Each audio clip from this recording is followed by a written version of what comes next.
Bueno, damos inicio entonces al trabajo práctico simulado, trabajo práctico número 3, ensayo de máquinas eléctricas. Como objetivos para el trabajo práctico, ustedes lo tienen expuesto en la guía, que como les dije, tienen disponible en el aula virtual en la sección de este trabajo práctico, propiamente dicho.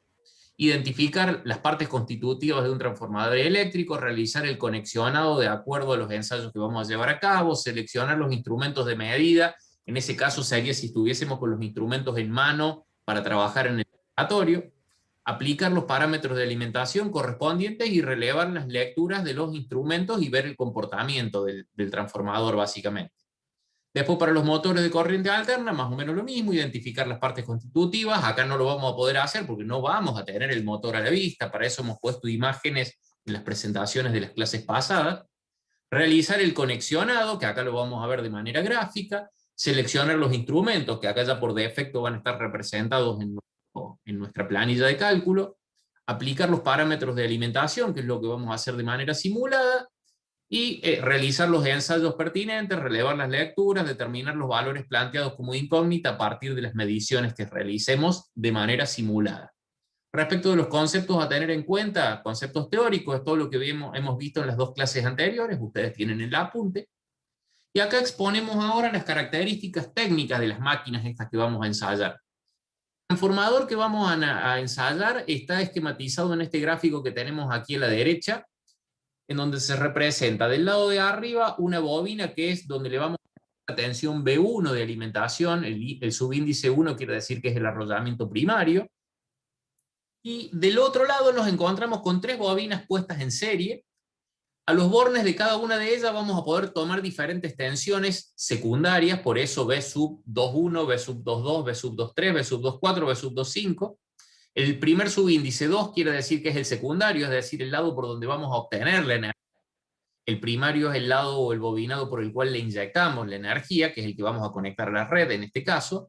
Y después el segundo subíndice tiene que ver con el orden correlativo en que vamos a ir tomando las diferentes mediciones de cada una de las tensiones en cada una de las bobinas, valga la redundancia. De hecho, vemos que son tres bobinas puestas en serie, una va a tener su medición de tensión, pero después tenemos una medición de tensión B sub 2.4 que toma en cuenta la medición de dos de las bobinas en forma conjunta, y la B sub 2.5 toma en cuenta la medición de las tres bobinas puestas en serie. ¿Qué quiere decir esto?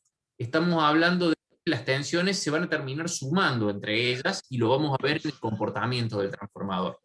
Este transformador tiene un bobinado primario de tensión nominal 220 voltios, una corriente nominal a plena carga en ese bobinado de 0,73 amperes, y después nos dice que tiene 1500 espiras en el bobinado primario. Ese bobinado tiene una resistencia de 9,8 ohm, y la configuración de los devanados es la configuración esta que estuvimos viendo acá en el gráfico, de cómo están configurados los diferentes bobinados. El primario que va a tener 1500 espiras, y ya vamos a ver cuántas espiras va a tener cada uno de los tres bobinados secundarios en función de esos que están puestos en serie, en función del nivel de tensión que midamos cuando lo ensayemos. Después vamos a pasar a ensayar un motor asíncrono o de inducción trifásico de corriente alterna, que tiene una configuración del bobinado que, según lo que hemos visto hace dos clases al estudiar motores, dice tener una tensión de conexión en triángulo de 220 volts, una tensión de conexión en estrella de 380 volts, lo que quiere decir que en nuestro sistema, en donde tenemos un sistema trifásico de 380 volts, la única forma de conectar lo que tenemos es en estrella, es decir, hacerlo apto para 380 volts, y que tiene un número de polos por fase igual a 4. ¿Qué quiere decir? Cada fase tiene dos pares de polos. Los pares de polos tenían que ver con la velocidad que iba a tener esta máquina, y que lo vamos a ver cuando lleguemos a los cálculos que tenemos que hacer. El siguiente ensayo va a ser de un motor asíncrono o de inducción de corriente alterna monofásico, de tensión de alimentación 220 volts, es decir, la tensión nominal de nuestro sistema monofásico. También 2P igual a 4, es decir, 4 polos por fase, lo que equivale a decir dos pares de polo por fase, que nos va a llevar a determinar la velocidad del campo magnético producido por esas fases. Y es un motor que va a tener un sistema auxiliar de bobinado con capacitor permanente. Lo vamos a estudiar cuando lleguemos al gráfico de ese motor. La diferencia que teníamos, un motor trifásico tenía un juego de bobinas por cada fase, lo que hacía que el arrollamiento que tenemos en la parte estática genere un campo magnético rotante y que el rotor permanentemente persiga al campo magnético rotante girando en uno u otro sentido. En un motor monofásico no teníamos un campo magnético rotante, teníamos un campo magnético alternativo, que no rotaba, sino que se alternaba, pero era fijo en el espacio. Lo que hacíamos con este bobinado auxiliar, básicamente era un bobinado desfasado 90 grados con respecto al de la fase de alimentación, puesto en serie con un capacitor permanente, que producía un desfasaje de 90 grados en la corriente que circulaba por este bobinado, y nos daba, conjugado con el campo de la fase, es decir, teníamos un bobinado principal alimentado por la fase de alimentación y un bobinado auxiliar. El hecho de que se conjugara el campo del bobinado principal con el auxiliar replicaba la producción de un campo magnético también rotante. Y por ende el rotor iba a comenzar a girar persiguiendo, en palabras simples, a ese campo magnético rotante.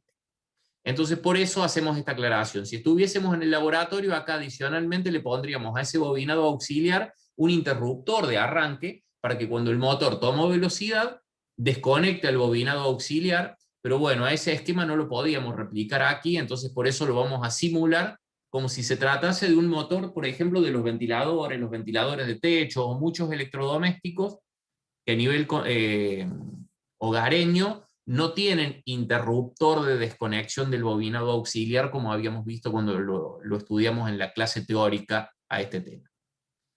Entonces, avanzamos, vamos a las experiencias. La primera de ellas, el transformador eléctrico monofásico. ¿Qué es lo que nos pide aquí la guía del trabajo práctico? Primero, conectar el devanado principal a una fuente de alimentación variable previamente regulada en 0 volts, para que una vez desconectado comencemos con esa fuente a elevar la tensión de salida de la misma y llegar a aplicarle la tensión nominal al bobinado primario. De entrada vamos a ir anotando, recordemos, habíamos dicho que el bobinado primario de nuestro transformador era de 220 volts, entonces esa es la tensión que le vamos a tener que aplicar. Y vamos a ir registrando en la columna de tensiones, correspondiente a los datos medidos, todas las tensiones que registremos en los diferentes conexionados del bobinado secundario que vamos a ensayar. ¿Me vienen siguiendo hasta el momento? ¿No hay problemas con el audio, con la imagen, con nada? Porque ahora sí ya arrancamos con las mediciones. Sí, todo perfecto, profe. Perfecto. Nos mudamos a la planilla de cálculo. Yo se la voy a habilitar y esta planilla se la voy a dejar publicada en el aula virtual para que la puedan descargar. Va a estar dentro de una carpetita que se va a llamar material utilizado para desarrollar el ensayo. Entonces ahí la van a poder descargar y más o menos opera bajo la misma lógica que cuando hicimos los ensayos de los circuitos eléctricos por allá por el comienzo del cuatrimestre. Aquí tenemos representado nuestro transformador. El bobinado que está representado a la izquierda, conectado a una tensión aplicada, bobinado primario, con esta fuente regulable que tenemos representada aquí, y con un voltímetro B1 que va a registrar permanentemente la tensión que le estamos dando con esta fuente. Estas tres barras verticales representan el núcleo de hierro que tiene nuestro transformador, y aquí a la derecha tenemos el arrollamiento secundario. El arrollamiento secundario conformado por tres tramos. Un primer tramo de bobinas dentro del cual vamos a poder medir la tensión B1, un segundo tramo con la tensión B2, un tercer tramo con la tensión B2,3. Después vamos a ver qué cantidades de espiras tienen cada uno de esos tres tramos de bobinado. Luego, si vamos en serie, o tomamos en cuenta la serie del tramo 1 con el tramo 2, aquí vamos a medir en este cuarto voltímetro la tensión B2,4, y si tomamos en cuenta la totalidad de las espiras a través del voltímetro B2,5, vamos a ver qué tensión obtenemos allí. De esta fuente de alimentación que tenemos aquí a la derecha, olvídense, por el momento la vamos a suponer desconectada de la red, va a ser para un segundo ensayo que vamos a realizar. Entonces, ¿qué es lo que vamos a hacer? Suponemos que ya tenemos esta fuente de alimentación conectada a la red de alimentación. Si empezamos a subir la perilla de regulación de tensión y nos da que ahí tenemos 45 volts, aquí el voltímetro V sub 1 me está indicando que tenemos los 45 volts que le estamos suministrando con la fuente de alimentación, y vemos que en todos los voltímetros que tenemos del lado secundario empieza a haber niveles de tensión ya distintos de cero. Fíjense, en el primero me dice 1,23 volts. Si acá ya subimos a 0,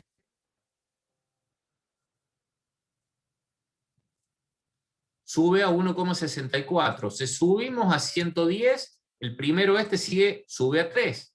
Y si vamos a 220, que es la tensión nominal del arrollamiento primario, ahí nos aparecen todas las configuraciones de tensiones que tenemos, o las mediciones de tensiones, perdón, que tenemos en cada uno de las configuraciones de secundario que tenemos. La tensión B sub 2.1 en este primer tramo de espiras, B sub 2.2 en el segundo tramo, B sub 2.3 en el tercer tramo, B sub 2.4 como suma del primero más el segundo, B sub 2.5 como suma del primero más el segundo más el tercero de los tramos en los que estamos midiendo.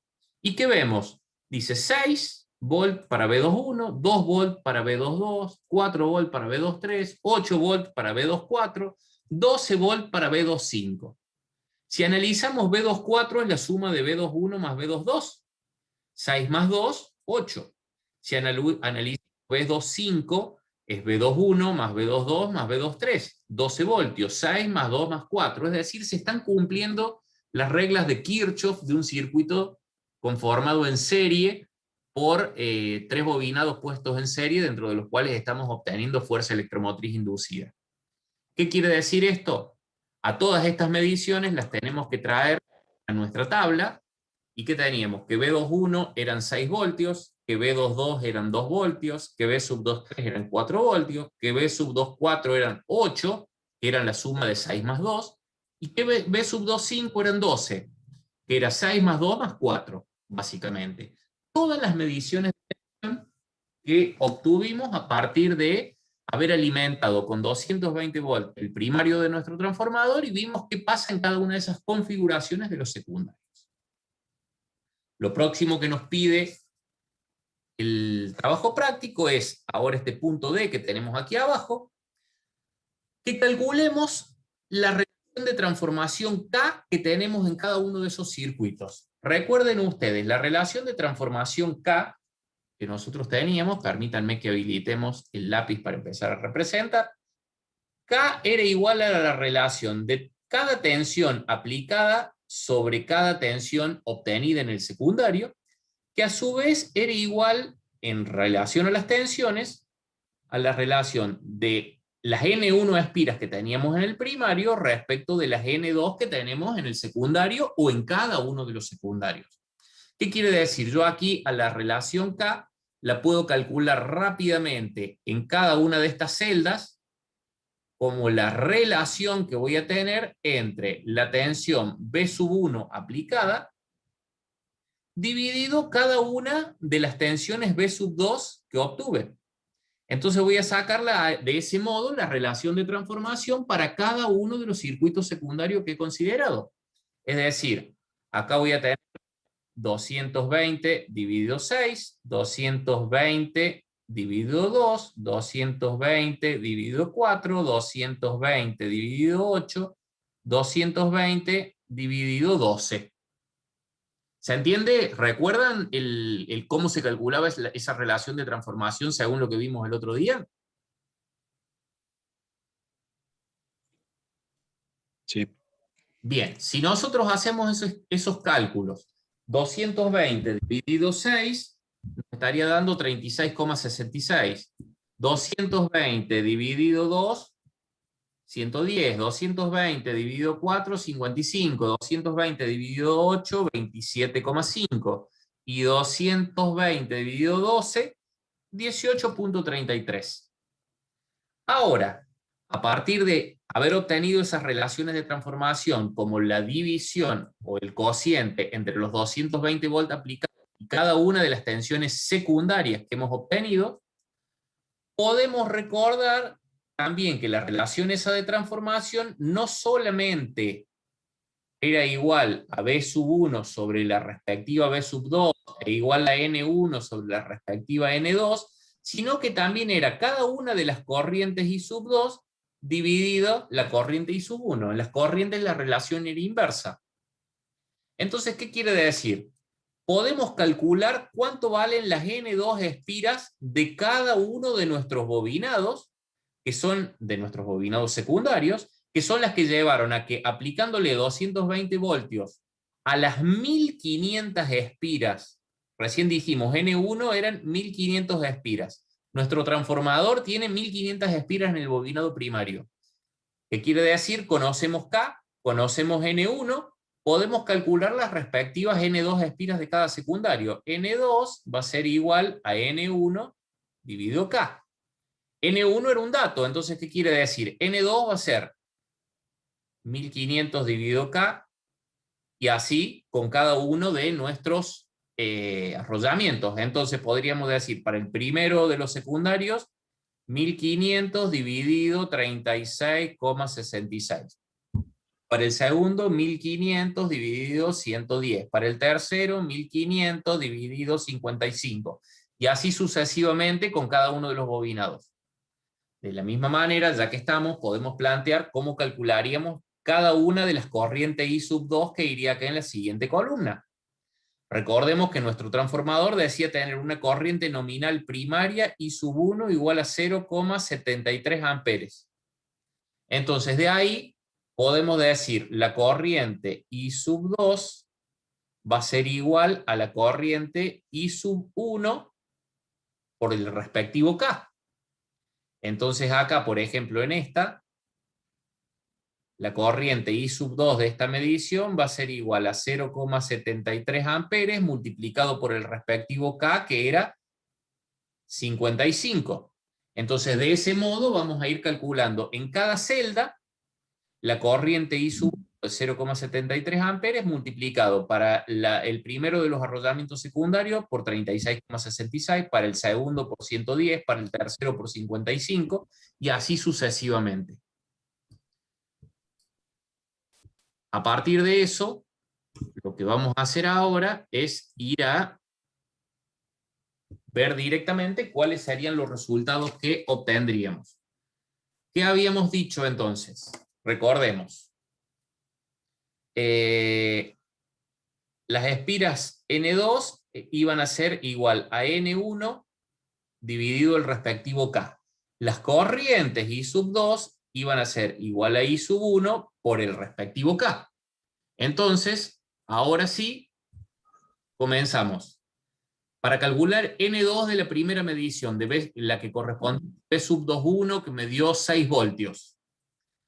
N2 sería igual a N1, que es 1500, dividido 36,66. 1500 dividido 36,66 lo vamos a poner en valores redondeados, 41 espiras. En el segundo de los bobinados nos daría 1500 dividido 110, 14 espiras.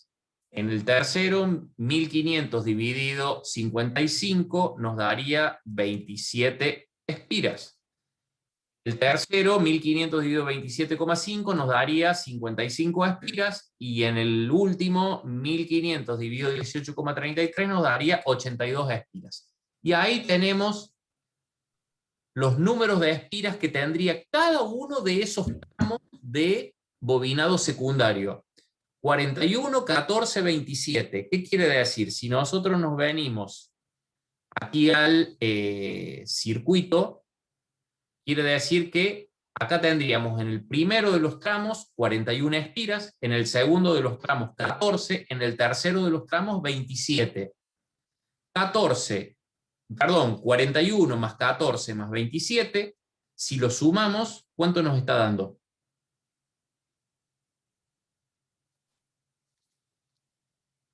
82. 82 espiras.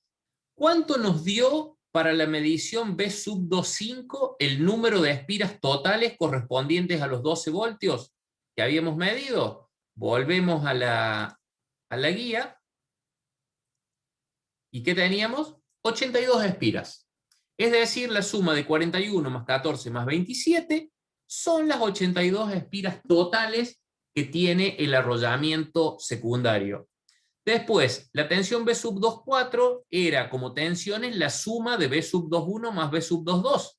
Por ende, los números de espiras 55 son 41 más 14. Es decir, hay relación entre cada uno de los bobinados, para cada uno de los bobinados, entre la tensión primaria, el número de espiras primario, las tensiones secundarias y los números de espiras secundarias. Ahora, si vamos a calcular las corrientes, cada corriente secundaria podrá ser igual a la corriente primaria multiplicada por la relación de transformación. Es decir, recordemos, habíamos dicho que la corriente I sub 2 eran, I sub 1 eran 0,73 amperes. Es decir, I sub 1, 0,73 amperes. Esos 0,73 amperes multiplicado por cada una de las constantes o las relaciones de transformación nos va a dar acá cada una de las corrientes que vamos a tener circulando si el transformador estuviese en carga. Entonces, 0,73 por 36,66, y ahí empezamos a hacer los cálculos, 26,76 amperes. 0,73 por 110, 80,3 amperes. 0,73 por 55, que es la próxima relación de transformación, 40,15. 0,73 por 27,5, 20,07. Y 0,73 por 18,33, 13,38. Ahí tendríamos las corrientes que podríamos tener circulando cuando cada uno de esos bobinados esté a plena carga, de esos bobinados secundarios, básicamente. ¿Alguna pregunta respecto de este procedimiento que hemos llevado a cabo hasta el momento? No, profe. Perfecto. Me van a hacer creer que me están entendiendo. Bien, y la próxima parte que vamos a hacer ahora, es decir, si seguimos acá la guía, ¿qué nos está diciendo? A partir de las relaciones de transformación, calcular los números de espiras, a partir de cada uno de los secundarios, a partir de la relación de transformación, calcular las intensidades de cada uno de los secundarios. Ahora me pide que calculemos la potencia del transformador. La potencia del transformador que habíamos visto los otros días. Podríamos decir que la potencia P sub 1 de alimentación era aproximadamente igual a la potencia P sub 2 de cualquiera de sus secundarios.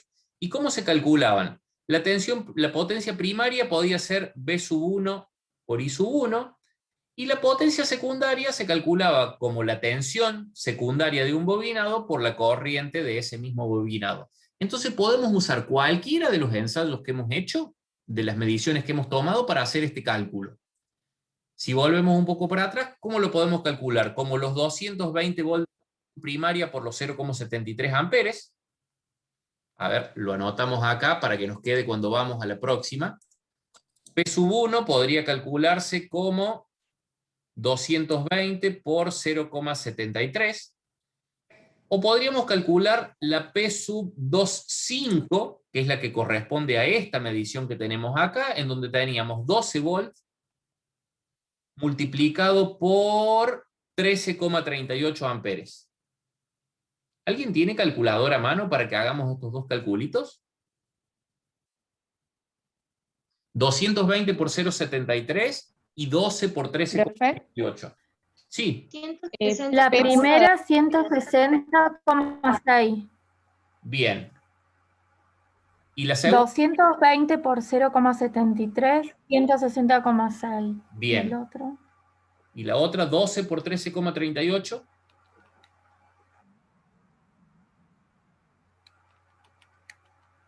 $12 por 13,38, 160,56. Bien. Nos está dando una pequeña diferencia ahí por una cuestión de decimales, nada más, por cómo hemos hecho el cálculo, pero ¿qué estamos viendo? Estamos suponiendo un transformador ideal. Entonces, ¿qué vemos? La potencia P sub 1 es prácticamente igual a la potencia P sub 2 correspondiente al arrollamiento 5. Podríamos hacerlo con cualquiera de los otros, el arrollamiento 5 del secundario, por supuesto. Podríamos hacerlo con la B sub 2,2, en donde teníamos una tensión de 2 voltios multiplicado por 80,3. 2 por 80, 160, más el 0,3 por 2, 160,6. Entonces, ¿qué vemos? Las potencias secundarias acá nos dan iguales porque estamos simulando un transformador ideal. En la realidad, P sub 2,5 debería ser menor que P sub 1, pero levemente menor, porque es simplemente en función de la diferencia que provocan las pérdidas. Pero a la potencia entonces la podemos calcular con cualquiera de los arrollamientos que estemos analizando. Ya que estamos entonces, vamos a ir ahora a seguir avanzando, a ver con qué tenemos que continuar una vez calculada la potencia, es decir, aquí nos aparece un 160,6 vatios. Ahora, ¿qué nos dice el trabajo práctico? Que al transformador lo alimentemos a través de los bornes de alguna de las configuraciones del devanado secundario, en los que obtuvimos esas tensiones secundarias recién, y le apliquemos allí la misma tensión que obtuvimos recién. E indiquemos qué es lo que ocurre y expliquemos el por qué ocurre ello. Entonces, vamos a ir a nuestro trabajo práctico, ahora a nuestra planilla, pero lo que vamos a hacer acá, vamos a tomar en cuenta esta celda, porque nosotros a la conexión la tenemos armada para esa en nuestro gráfico. Recién en esa conexión nosotros medimos 12 voltios. Entonces, ¿qué vamos a hacer? Lo vamos a desconectar de la alimentación, le vamos a aplicar 12 voltios en este bobinado y vamos a volver a medir qué ocurre en todos los otros. En cada uno de los secundarios que medimos recién y también en el primario que teníamos recién acá arriba. Entonces, vamos a ir a ver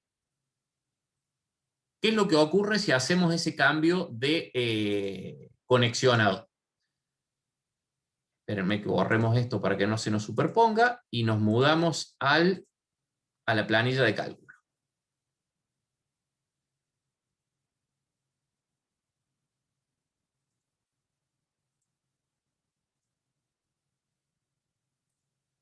¿Qué es lo que vamos a hacer? Acá tenemos preparado, desconectamos los 220 volts de la alimentación, dejamos el transformador desconectado. Con esta segunda fuente de alimentación que la tenemos conectada aquí al secundario donde obtuvimos la tensión B sub 2,5 recién de 12 voltios, ¿qué vamos a hacer? Le vamos a aplicar allí los 12 voltios. Entonces, ¿qué vemos? Ese voltímetro automáticamente pasa a registrarnos los 12 volts que teníamos recién en ese arrollamiento de salida, pero que ahora es arrollamiento de alimentación. Entonces esto se ha transformado en primario ahora. Fíjense lo que pasa aquí en los bornes de lo que era el primario recién y que ahora se transformó en secundario. Obtenemos los mismos 220 volts, pero desde la fuente de alimentación no le estamos dando tensión. ¿Qué quiere decir? Cuando antes, permítanme que borre, yo aplicaba 220 volts de aquí de la izquierda, obtenía 12 aquí a la derecha. Ahora le desconecto esos 220 y le aplico 12 desde aquí de la derecha y a la izquierda obtengo los mismos 220 volts que antes. Es decir, alimenté desde la izquierda con 220 y obtuve 12 a la derecha, alimenté con 12 desde la derecha y obtuve 220 a la izquierda. ¿Qué quiere decir eso? El funcionamiento del transformador es reversible. Yo puedo alimentar el transformador desde cualquiera de sus arrollamientos y obtener tensión en los otros. De hecho, fíjense que aquí que los arrollamientos intermedios, B21, B22, B23 y B25, B24 y B25, sigo teniendo la misma configuración de tensiones que antes. Es decir, si yo analizo solo el arrollamiento secundario, ¿qué estoy viendo? Que apliqué 12 voltios entre los bornes extremos y entre los intermedios obtengo las mismas tensiones intermedias que antes. El transformador en este arrollamiento se está comportando como si fuese un autotransformador que tiene un único arrollamiento con derivaciones intermedias en los que puedo obtener las tensiones según las cantidades de espiras que tenga cada arrollamiento. Entonces, ¿a qué me lleva eso? Ya vamos a volver un cachito de nuevo aquí, pero nos lleva a hacer este análisis. Volvemos a nuestra tabla y decimos, si yo aquí aplico 12 voltios, obtengo 8 en este enrollamiento, 4 en este enrollamiento, 2 en este enrollamiento, 6 en este enrollamiento y 220 en lo que antes era el primario y que ahora se transformó en el secundario. Los mismos niveles de tensión que obtuve con las primeras mediciones. Entonces, ¿qué ocurrió cuando hicimos el cambio de alimentación? Cuando dejamos de alimentar con 220 el primer primario y pasamos a alimentar con 12 voltios lo que antes era el secundario y que ahora se transformó en el nuevo primario. ¿Qué ocurrió con las nuevas mediciones de tensiones? Siguen manteniendo el mismo valor.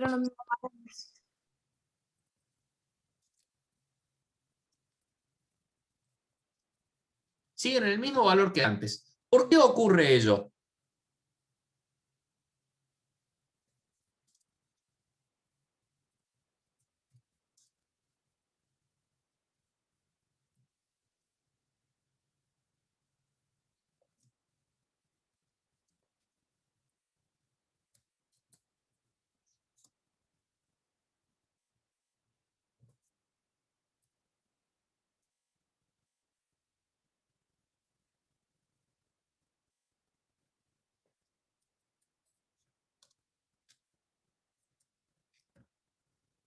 Porque el transformador es reversible en lo relativo al comportamiento de sus bobinados. Es decir, yo defino, teníamos básicamente dos arrollamientos en un transformador, un primario y un secundario. El primario es por donde lo alimentamos, el secundario por donde le extraemos energía. Si yo lo hago que un arrollamiento sea el primario, porque ese es el que conecto a la red, obtengo energía desde el otro.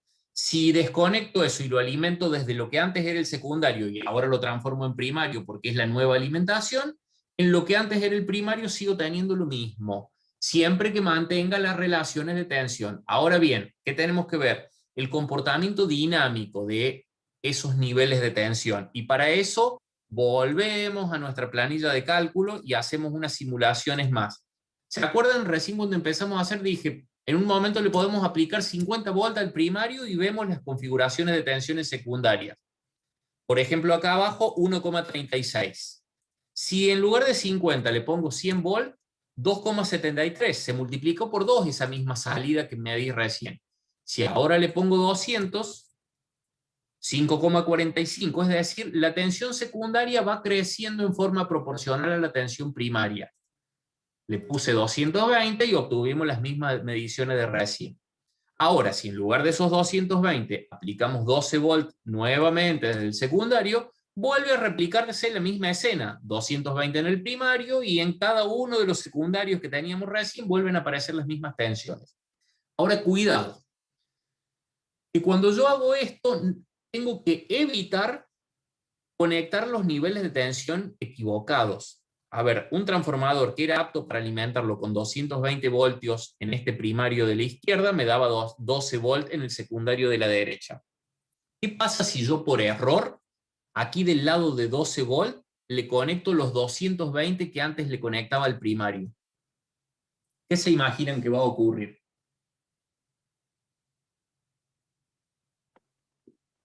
Veamos qué pasa con los niveles de tensión parciales. Si yo en lugar de 12 le pongo 24 ahí, se duplican todos y en lo que antes era el primario obtuve 440. ¿Y qué pasa si por error este transformador que estaba preparado para reducir de 220 a 12, a los 220 se los pongo del lado de 12? Fíjense, tengo 220 volts totales en el arrollamiento que antes era el secundario y fíjense lo que pasa del lado que antes era el primario. Elevé a 4033 voltios. Por el hecho de que el transformador es reversible. Ahora, que sea reversible no quiere decir que sea a prueba de errores de conexión. Si a un transformador que normalmente reduce de 220 a 12, le conecto los 220 del lado de 12, se transforma en elevador y me da 4033 volts en lo que sería el primario. ¿Qué efecto va a causar esto? Que el transformador inmediatamente se queme. ¿Por qué? Porque el transformador, el lado que era de 12 voltios, va a estar sometido a 220. Una tensión, algo así como que 20 veces más grande. y el lado de 220 va a estar sometido a 4033 voltios, también una tensión algo así como 20 veces más grande. La aislación de esos bobinados no va a soportar este nuevo nivel de tensión y se quema automáticamente, pero por suerte se quema automáticamente. Porque ustedes imagínense, esto puede ser el transformador de la fuente de alimentación de un electrodoméstico. Imagínense una radio, por ejemplo, que consume 220 voltios, desconectamos acá, consume 220 para que internamente trabaje con 12, 4, 2, 6, 8, dentro de la radio que nosotros tenemos en nuestra mano, de un equipo de música, de un televisor. Imagínense que de repente ese televisor le cambio la fuente de alimentación y por error la conecto al revés. Internamente, dentro de ese artefacto que tengo en mis manos, al lado de mi cuerpo, en lugar de 220 volts pasé a tener 4033. Por suerte se quemó, porque si no, corremos el riesgo de que mate a alguien. Entonces, cuidado con la conexión de los transformadores cuando lo tenemos en nuestra mano. Nunca tenemos que invertir el conexionado o las tensiones con respecto a los bobinados. El lado de alta tensión siempre tiene que ser de alta tensión, el lado de baja tensión siempre el de baja tensión. Porque si a la alta tensión se lo conecto al lado de baja, lo transformé en un elevador que puede llegar a causar mucho daño. Entonces, esas son las recomendaciones. Por eso, ahí yo les planteaba recién, en la guía, esto no forma parte de la guía, pero primero, ver el comportamiento dinámico. ¿Qué pasa? Cuando yo hago variar la tensión de alimentación, varía la tensión de salida en forma proporcional. Y después, cuidado con la tensión de alimentación de cada bobinado. Si lo voy a usar como reductor de 220 a 12, nunca tengo que aplicarle los 220 a 12 porque lo transformo en un elevador que va a provocar un daño inmenso, incluso el daño del propio artefacto. Distinto se trataría si fuese un transformador elevador, analicémoslo nuevamente aquí en la planilla de cálculo, un transformador que yo siempre uso para alimentarlo con 12 volts de un lado y obtener 220 del otro. ¿Qué es lo que me puede ocurrir si lo conecto mal?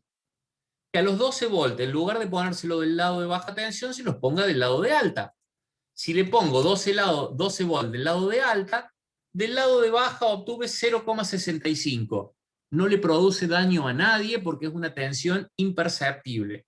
El problema se trata cuando es un transformador reductor que no lo convierte en elevador. Ahora, si es un transformador que normalmente es elevador, porque yo la tensión que tengo es de 12 voltios, los 12 volts que puedo obtener de un inversor de una de paneles solares, que me da 12 volts. Si a esos 12 voltios los aplico a este transformador para obtener 220, no corro ningún riesgo si a los 12 lo aplico desde el lado de 220, porque me lo va a reducir a una tensión imperceptible. Entonces, superado el problema y se acabó la discusión en ese sentido. ¿Alguna duda respecto de esto, chicos?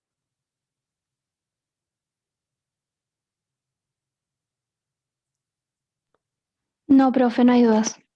Nos mudamos entonces a nuestro motor trifásico. Ya que estamos, lo repasamos aquí en este esquema que estamos planteando.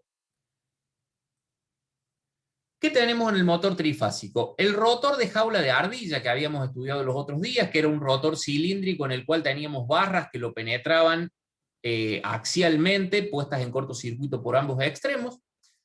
Un conjunto de 3 bobinados desfasados 120 grados en el espacio alrededor de ese rotor, en lo que era la corona de chapas estatórica. Y este bobinado, por el hecho de que cada bobina es apta para 220 volts, pero en nuestro sistema trifásico de alimentación de fases ABC nosotros tenemos 380 volts, nos lleva a que si tuviésemos un sistema trifásico de 220 volts, lo deberíamos conectar en triángulo. Como nuestro sistema es de 380 volts, lo tenemos que conectar en estrella, que es esta conexión que hemos hecho acá. Los extremos centrales de cada una de las 3 bobinas interconectados entre ellos, y lo vamos a usar para medir lo que sería la tensión de fase. ¿Quién es la tensión de fase? La tensión de una sola de esas bobinas. Y después, cada una de las fases. La fase A, la fase B y la fase C, conectados a la red de alimentación, y con este voltímetro V sub L vamos a medir la tensión entre dos de las fases. Esa tensión se llamaba tensión de línea. Sobre una de las fases también montamos un amperímetro para ver qué corriente consume esa fase. Bueno, la cuestión es que las tres fases siempre van a consumir la misma corriente si el motor está bien diseñado. ¿Por qué? Porque las tres fases deberían tener la misma impedancia, las tres fases están conectadas a la misma tensión de alimentación, entonces tendríamos los mismos valores. ¿Qué otro dato debemos tener en cuenta aquí? Motor trifásico, por eso número de fases 3. Tensión nominal triángulo barra estrella 220/380, entonces si nuestro sistema es de 380 sí o sí debemos conectarlo en estrella. Número de polos por fase, 4 polos, es decir, 2 pares, para cuando calculemos la velocidad de rotación del campo producido por estas tres fases una vez que lo alimentemos. Y frecuencia de 50 Hz, porque va a intervenir también en el cálculo de la velocidad la frecuencia. Vamos entonces ahora a nuestra guía para ver qué nos está proponiendo cuando nos mudamos ya al motor asíncrono de corriente alterna trifásica. De acuerdo, lo que nos plantea, de acuerdo a la tensión nominal de los devanados de cada fase del motor, que cada fase era de 220 voltios y nuestro sistema es de 380, indicar cuál es la configuración que se debe adoptar en el conexionado de los mismos para que puedan alimentarse con 380 voltios. La conexión que tenemos que adoptar es estrella. Conectar, dice, los devanados del motor según la configuración que se determinó pertinente. Bueno, en el gráfico que veíamos recién ya estaban conectados en estrella, incorporando en el circuito un voltímetro para verificar la tensión de alimentación de línea, es decir, la tensión entre una fase y otra. Otro para medir la tensión de fase entre una fase y el centro de estrella, y un amperímetro para medir o controlar la intensidad consumida. De ahí en más nos dice, verificar el conexionado e indicar cuántos cables de alimentación posee este motor desde la red. Si nos mudamos de nuevo a la planilla de cálculo, ¿qué veíamos? Luego de haber hecho la conexión del centro de estrella aquí, ¿cuántos cables de alimentación tiene este motor? ¿Cuántos vemos ahí? Uno azul, uno verde, uno rojo. ¿Cuántos cables de alimentación tiene un motor trifásico una vez que hemos hecho la conexión estrella o triángulo?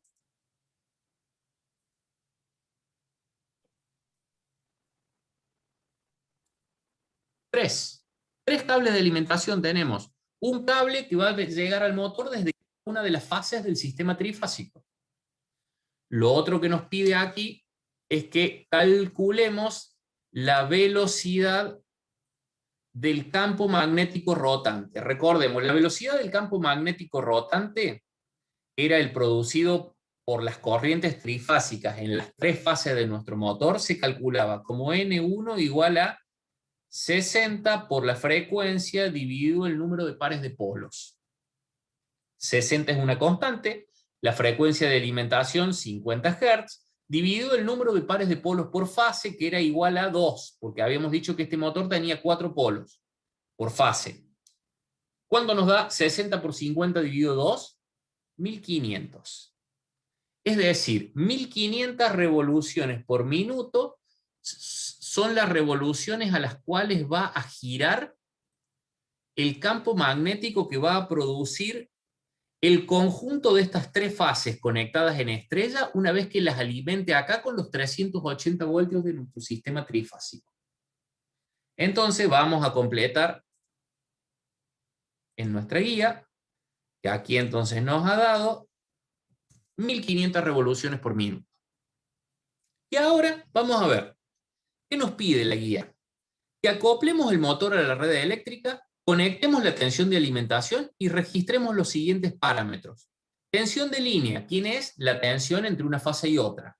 Tensión de fase, ¿quién es? La tensión entre una fase y el centro de estrella.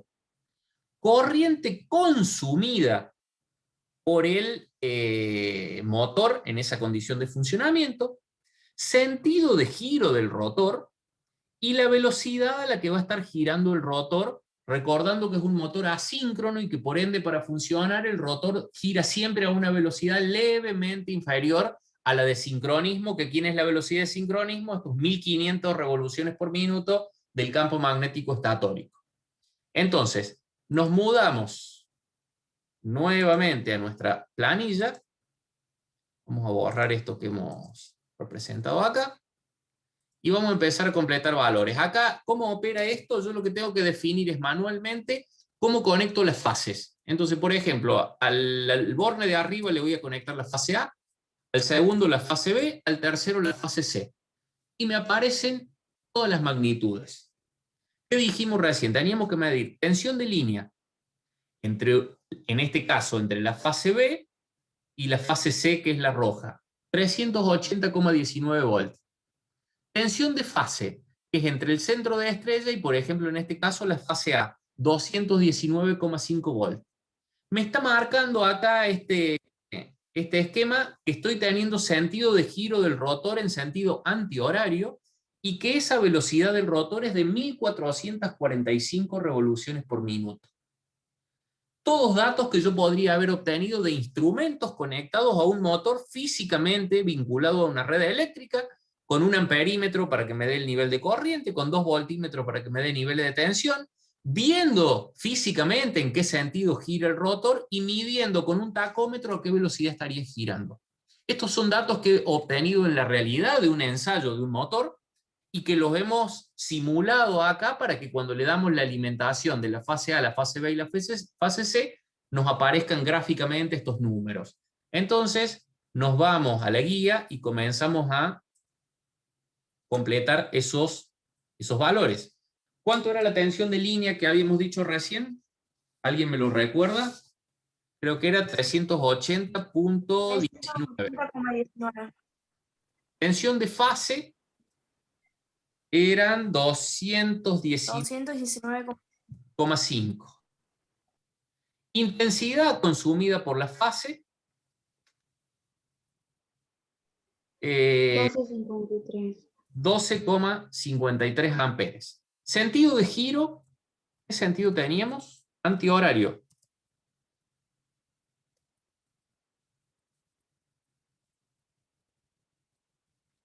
Y velocidad de giro 1445 RPM, ¿cierto? Sí, 1445. Bien, fíjense, el campo magnético producido por las bobinas del estator gira a 1500 RPM. El rotor gira a 1445, levemente inferior es la velocidad del rotor. Entonces, por eso es que se llama motor asíncrono. Trifásico porque tiene 3 fases. Ahora, ¿qué es lo que nos dice el trabajo práctico? Invirtamos el conexionado Profe, 2 de la fase. Sí, perdón.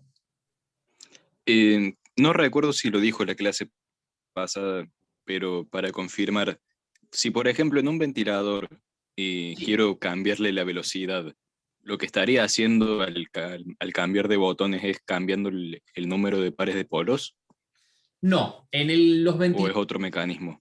lo que uno cambia con el regulador de velocidad, si es un ventilador de techo, con lo que tenés en la pared puesto en la misma caja de los interruptores, es cambiarle el nivel de tensión de alimentación.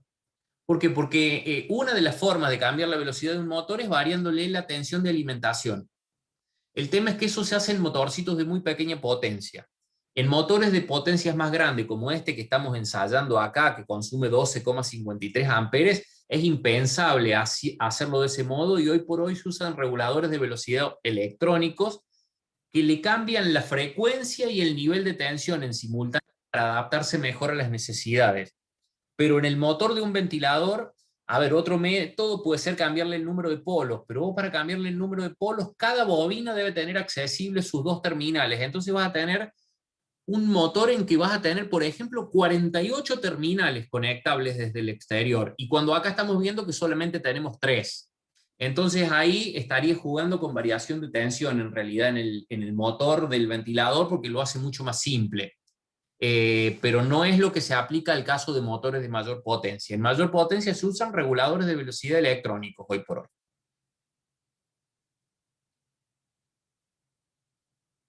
¿Entendido?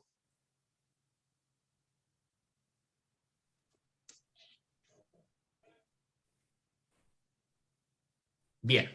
Seguimos entonces. El próximo paso de la guía nos dice, Invertamos el conexionado de dos de las fases de alimentación. Es decir, si nos vamos a nuestra planilla y después nos dice indicar qué ocurrió y por qué ocurrió ello.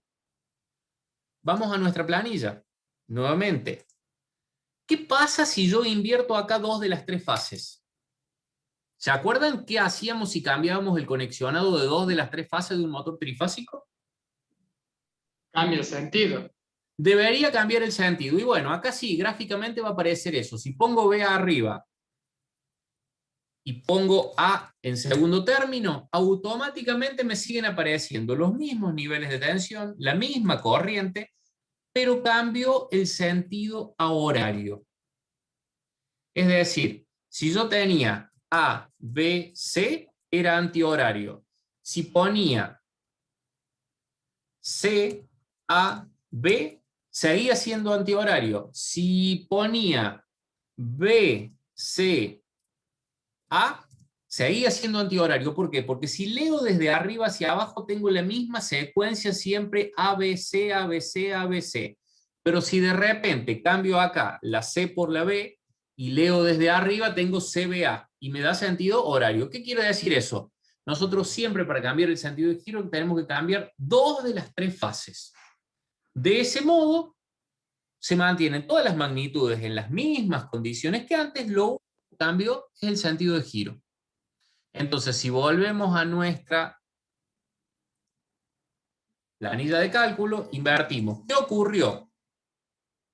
Ahora tenemos giro en sentido horario. ¿Por qué ocurre ello? Porque al cambiar la secuencia de las fases,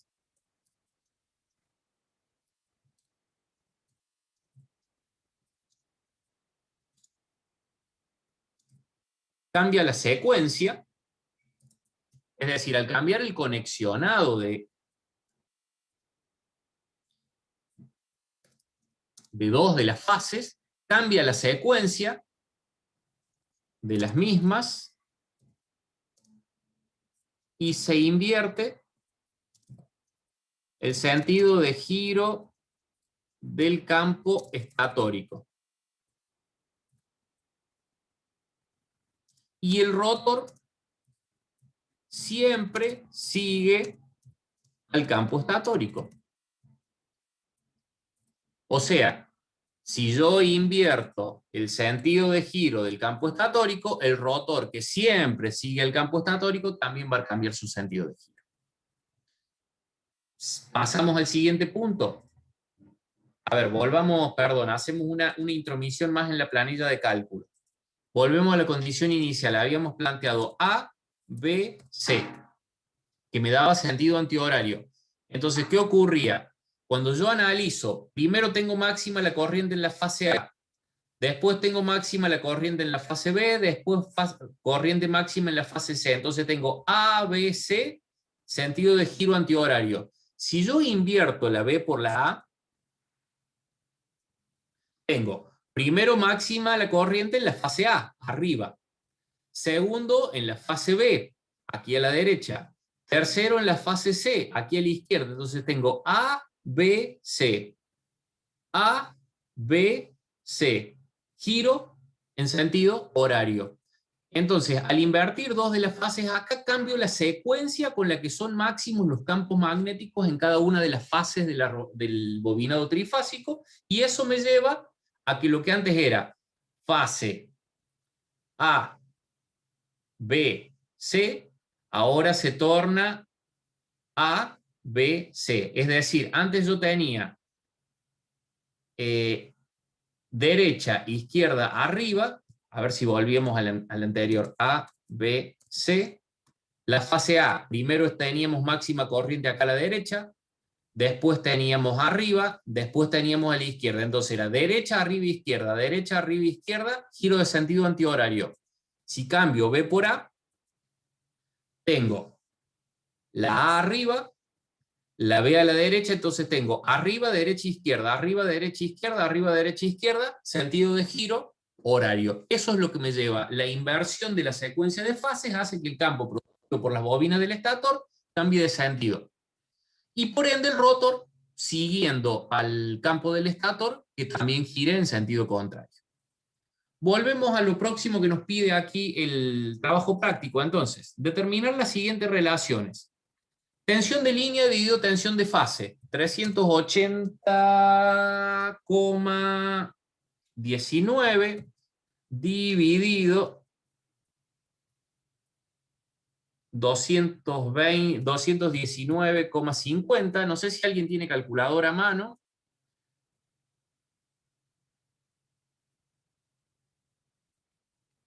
Pero eso nos debería estar dando algo así como que 1,73, que no es ni más ni menos que la raíz cuadrada de 3. ¿Quién era la raíz cuadrada de 3?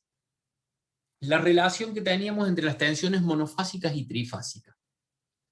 Si vamos, ahora nos pide que calculemos el deslizamiento porcentual. ¿Qué era el deslizamiento porcentual? El deslizamiento porcentual se identificaba con la letra S y era igual a N1 menos N, perdón, volvemos a plantearlo, el deslizamiento N1 menos N dividido N1 por 100.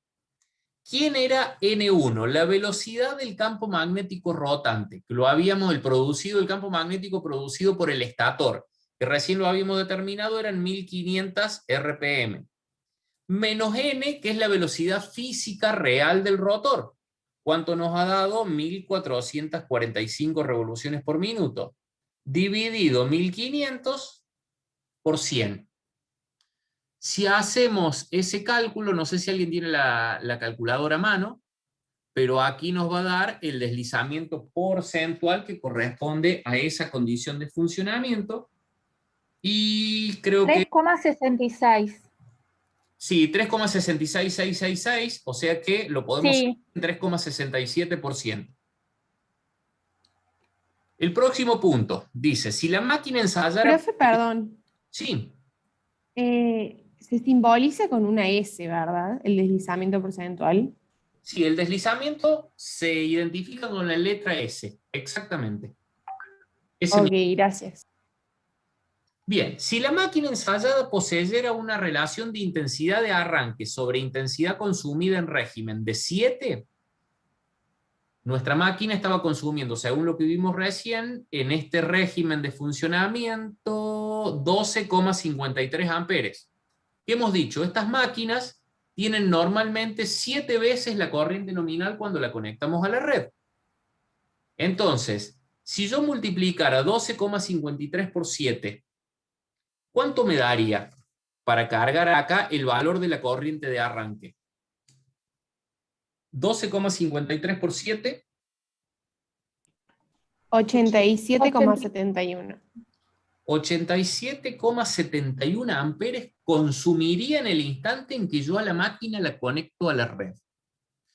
¿Por qué se da esta relación de 7 veces la corriente nominal? Porque recordemos esto, si volvemos a la planilla que habíamos usado para hacer los cálculos, yo en el momento que conecto las fases ABC, automáticamente paso a tener un campo magnético que gira de inmediato, de manera instantánea, a 1500 revoluciones por minuto. Pero el motor, el rotor, que es de hierro, tiene una cierta inercia y le lleva tiempo a arrancar. Y la corriente que el motor consume tiene que ver con la velocidad relativa, es decir, es proporcional a la velocidad relativa que exista entre el campo del estator y el rotor. Entonces, cuando yo a la máquina la conecto a la red, el campo automáticamente comienza a girar a 1500 revoluciones por minuto, pero el rotor está quieto, está a 0 revoluciones por minuto. Por ende, tengo una velocidad relativa que es total e igual a 1500 RPM. Entonces tengo la máxima corriente de arranque. En el momento en que el rotor comienza a girar, se empieza a aproximar a la velocidad de sincronismo. Entonces, mientras más cerca esté de la velocidad de sincronismo, más pequeña es la diferencia de velocidades. Primero era 1500 menos 0, después 1500 menos 100, menos 200, menos 300, menos 1445. Cuando llegó a 1500 menos 1445, llegó a velocidad de régimen y tengo la mínima velocidad relativa que me lleva a que haya una inducción de corrientes en el rotor que hagan que la máquina consuma 12,53 amperes. Pero en el mientras tanto, para llegar de velocidad rotórica igual a 0 a velocidad nominal a 1445 RPM, transcurrieron unos instantes. Durante esos instantes la corriente comenzó siendo 7 veces la nominal y luego se redujo hasta la nominal igual a 12,53. Entonces, respondiendo a la pregunta que nos hacía la guía del trabajo práctico, dice, ¿por qué se da tal relación? Acá no me voy a poner a escribirlo para no gastar tanto tiempo, total les queda grabado y ustedes en el contenido teórico de la materia lo tienen. ¿Por qué se da tal relación? Porque cuando yo conecto la máquina a la red, el campo estatórico comienza inmediatamente a girar a velocidad de sincronismo, el rotor todavía está detenido, por ende el deslizamiento es igual al 100%, y esa velocidad relativa hace que circule esta corriente de 87,71 amperes. Ahora, en la medida que el rotor toma velocidad y llega al deslizamiento nominal, y por ende la relación de velocidades entre el campo estatórico 1500 RPM y el rotor 1445 llegó a su mínima expresión, la corriente se estabiliza en los 12,53 amperes. ¿Qué inconvenientes acarrea esta situación? Y una cuestión muy simple. Nosotros cuando hemos calculado instalaciones eléctricas habíamos diseñado el cable de alimentación de cualquier carga en función de la corriente nominal de esa carga. Entonces yo el cable que alimentaría este motor lo diseñaría para 12,53 amperes. Un cable de 12,53 amperes cuando tenga que soportar 87, 7 veces la nominal, estaría casi en una condición equivalente a un cortocircuito.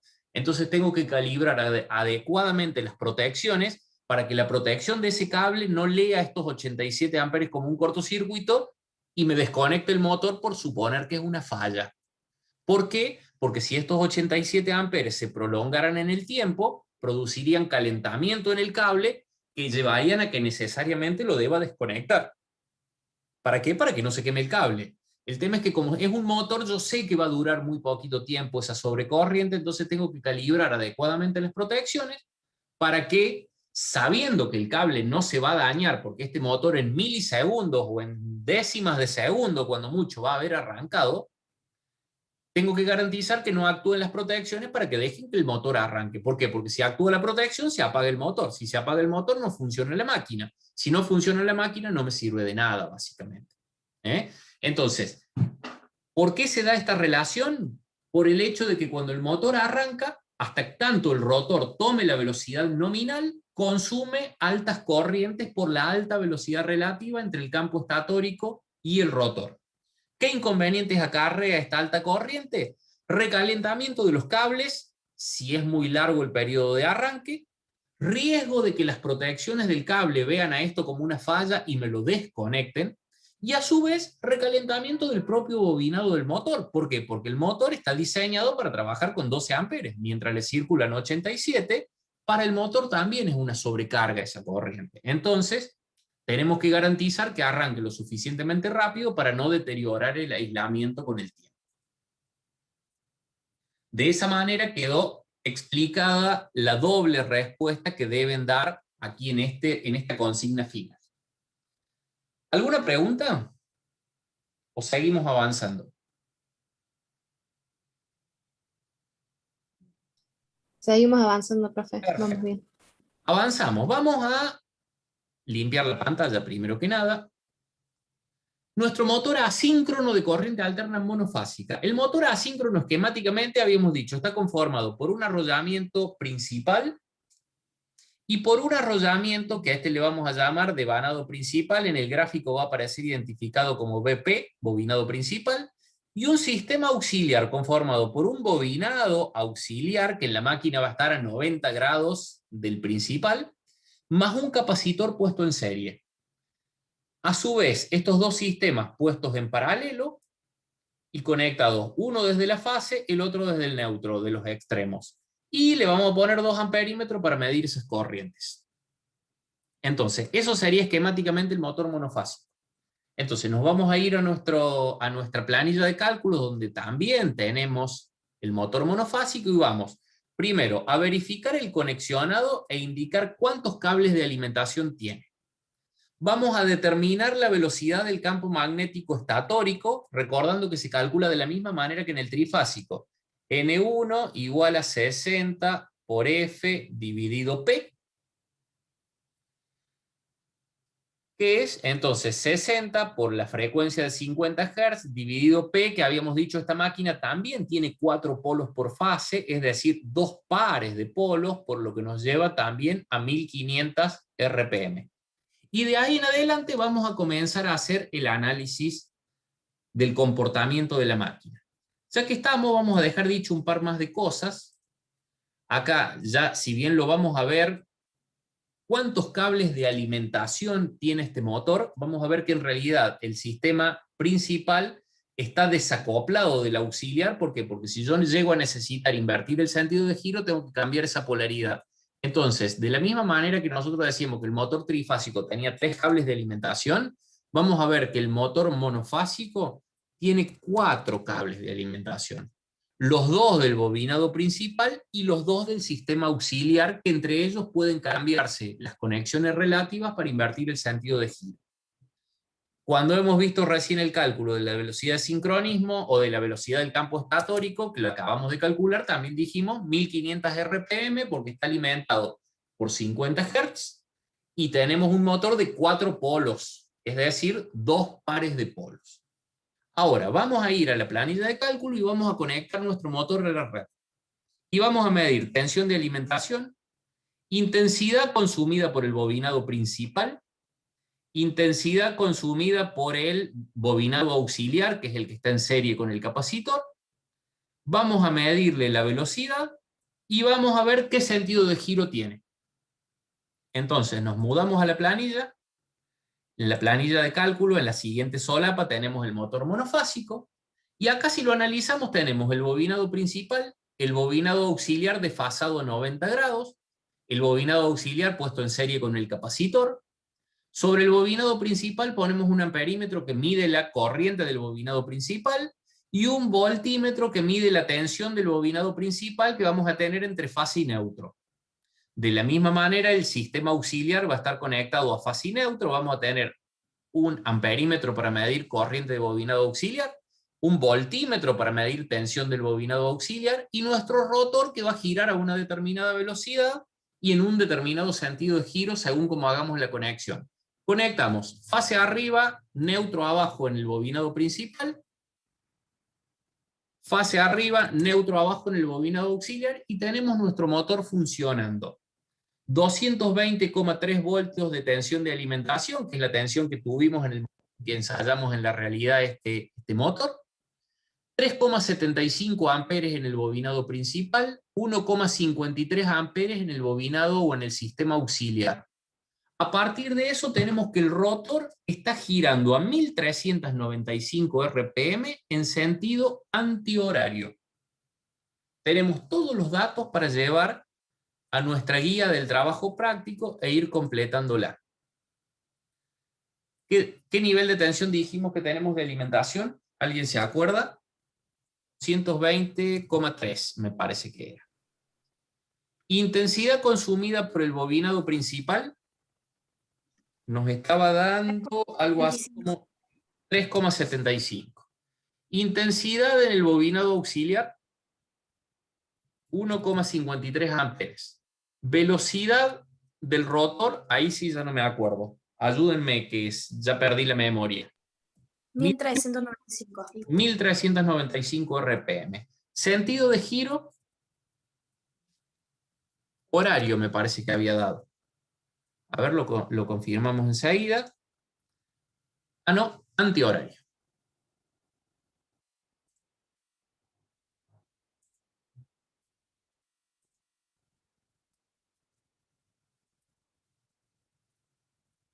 Sentido de giro, antihorario. Seguimos avanzando. ¿Qué nos dice? Inviertan el conexionado del sistema auxiliar en relación al bobinado principal y ver qué pasa con el sentido de giro. Bien, ¿cómo se practica aquí la inversión? es muy simple. Yo tenía fase arriba, neutro abajo en bobinado principal, fase arriba, neutro abajo en bobinado auxiliar. En la práctica, esto no quiere decir que el bobinado principal va a un toma corriente y el auxiliar a otro, sino que el cable rojo del bobinado principal se conecta con el cable rojo del bobinado auxiliar y van a la fase. El cable azul del bobinado principal se conecta con el cable azul del bobinado, perdón, del principal con el cable azul del auxiliar y van al neutro. Es decir, si lo representamos, yo voy a tener bobinado principal, voy a tener, vistos de otra manera, bobinado auxiliar en serie con el capacitor. Entonces, ¿qué voy a hacer? A este cable lo uno con esto y va a la fase. A este cable lo uno con esto y va al neutro. Eso es haberlos interconectado con esa polaridad. Si lo que quiero hacer es ahora invertir la polaridad entre bobinado principal y bobinado auxiliar, ¿qué tengo que hacer? Desconectar acá,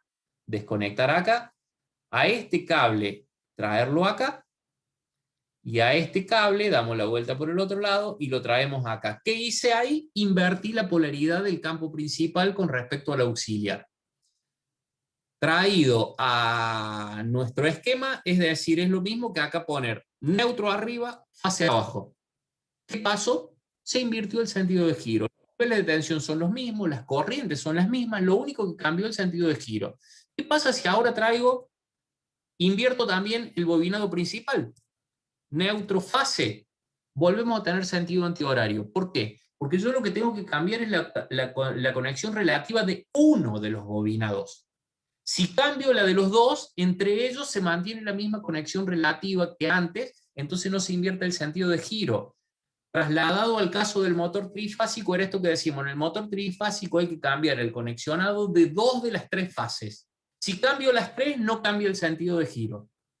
En el motor monofásico tengo que cambiar el conexionado relativo de uno de los bobinados. Si cambio el de los dos, no cambia el sentido de giro. Entonces, si tengo así, neutro fase, paso 1, fase neutro, e invertí el sentido de giro, manteniendo la velocidad, manteniendo la tensión de alimentación, manteniendo la corriente consumida. Entonces, si venimos a nuestro guía, ¿qué pasó al invertir la polaridad de uno de los arrollamientos? Pasé a tener giro en sentido horario. ¿Qué ocurrió con el sentido de giro? Se invirtió. ¿Por qué se invirtió el sentido de giro? Porque al cambiar la conexión relativa entre bobinados, invierto el sentido de giro del campo del estator, del campo magnético del estator, lógicamente, y el rotor, ¿qué hace? Siempre sigue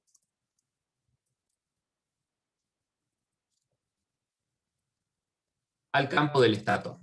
Entonces, por eso, si se invierte el sentido del campo del estator, el rotor, como lo sigue, cambia su sentido de giro y mecánicamente comienza, en palabras simples, a dar vuelta para el otro lado. Bien, ¿qué nos pide ahora el trabajo práctico? Que calculemos el deslizamiento porcentual, ya que estamos. ¿Cómo se calculaba el deslizamiento porcentual? Era S minúscula igual a N1, velocidad del campo estatórico, menos N, velocidad del rotor, dividido N1 por 100. Es decir, 1500 menos 1395 dividido 1500 por 100. Eso, si alguien tiene la calculadora para hacer el numerito rápido. 7 me dio. No sé si estará bien, 7. Sí, por la relación que tenemos, estaría bien. 7% de deslizamiento. ¿Qué más nos pide acá? Suponiendo un desfasaje entre intensidad consumida por el devanado principal e intensidad consumida por el devanado auxiliar de 90 grados, calcular la intensidad total. Es decir, ¿con qué nos encontramos? si volvemos a hacer un análisis gráfico acá, yo acá voy a tener corriente del bobinado principal y corriente del bobinado auxiliar. Como la del auxiliar pasa por un capacitor, quiere decir que si yo represento vectorialmente esas corrientes, voy a tener esto. Esta va a ser la corriente del bobinado principal y la corriente del bobinado auxiliar a 90 grados. Si quiero sumar esas corrientes, lo tengo que sumar por suma de vectores, que no es ni más ni menos que obtener la hipotenusa de un triángulo a partir del teorema de Pitágoras. Entonces, ¿qué quiere decir? La corriente total que va a consumir este motor es la raíz cuadrada de la suma de la corriente del bobinado principal al cuadrado más la corriente del bobinado auxiliar al cuadrado. Es decir, 3,75 al cuadrado más 1,53 al cuadrado, raíz cuadrada de esa suma. ¿Me siguen hasta ahí? Sí, profe. Entonces, vamos a calcular esa corriente total. 3,75 más 1,53. ¿Qué quiere decir acá? Esta corriente va a ser la raíz cuadrada de 3,75 al cuadrado más 1,53 al cuadrado. Mientras hablaba con ustedes fui haciendo el cálculo y me da 4. 4,05 amperes. Es decir, la corriente total es la suma vectorial de las dos corrientes parciales, la principal y la auxiliar. ¿Y ahora qué me dice el siguiente punto? En estas máquinas, la sobrecorriente de arranque suele ser menor que la de las máquinas trifásicas en donde teníamos 7 veces la corriente nominal. ¿Por qué? Porque el bobinado auxiliar está contribuyendo a tener un arranque más eficiente. Entonces, en relación a las corrientes totales, como este 4,05 que acabamos de calcular, lo común es tener corrientes de arranque de 4 veces la nominal. Entonces, ¿qué me dice? Si la máquina ensayada poseyera una intensidad total de arranque sobre intensidad consumida igual a 4 veces, ¿cuál sería la corriente total del motor en el instante de conexión a la red? En el instante de arranque, 16,2 amperes, 4,05 por 4. ¿Por qué se da esta relación? Por el mismo motivo que lo vimos recién en el motor trifásico. La corriente que consume el motor es proporcional a la velocidad relativa entre el campo del estator y el rotor. Cuando la máquina está detenida y yo le conecto a la red, el campo inmediatamente comienza a girar a la velocidad nominal, mientras que el rotor todavía está bloqueado, detenido. Entonces hay una velocidad relativa total de 1500 revoluciones por minuto, lo que hace que la corriente sea muy grande. En el momento en que el rotor comienza a tomar velocidad, la velocidad relativa entre el campo del estator y el rotor se comienza a hacer cada vez más chica, y por ende la corriente se va reduciendo hasta llegar de 16,2 en el momento de la conexión a 4,05 cuando la máquina ya está funcionando. ¿Qué problemas puede o qué inconvenientes puede acarrear esto sobre la red o sobre la propia máquina? De nuevo, si la red y los bobinados de la máquina están diseñados para trabajar con 4,05 amperes, cuando le circulen 16,2 es 4 veces más. Para cualquier instalación eléctrica, para cualquier cable eléctrico, 4 veces la corriente nominal es una condición de sobrecarga. Yo acá sé que esto va a durar poquito. Entonces lo único que tengo que ver es que las protecciones demoren en actuar el tiempo suficiente para que no me desconecten el motor. Ahora, si el motor va a demorar mucho en arrancar, cuidado que no sea por una falla y que efectivamente se transforme en una sobrecarga, que me queme el motor o que me queme el cable de alimentación si no la desconecto a tiempo. Entonces, ¿qué inconvenientes puede acarrear? Si no desaparece rápidamente esa corriente de arranque, sobrecarga del motor, sobrecarga de la red de alimentación, calentamiento y daño prematuro del motor y de la red de alimentación. Ahora, si arranca adecuadamente, en un tiempo de décimas de segundo, se desconecta, llega a velocidad de régimen. Al llegar a velocidad de régimen, la corriente se establece en los 4,05 amperes y no me causa más problemas. ¿Preguntas? Sobre todo con esta consigna final que no escribimos nada acá, pero que se lo estuve detallando tanto para el motor trifásico como para el monofásico.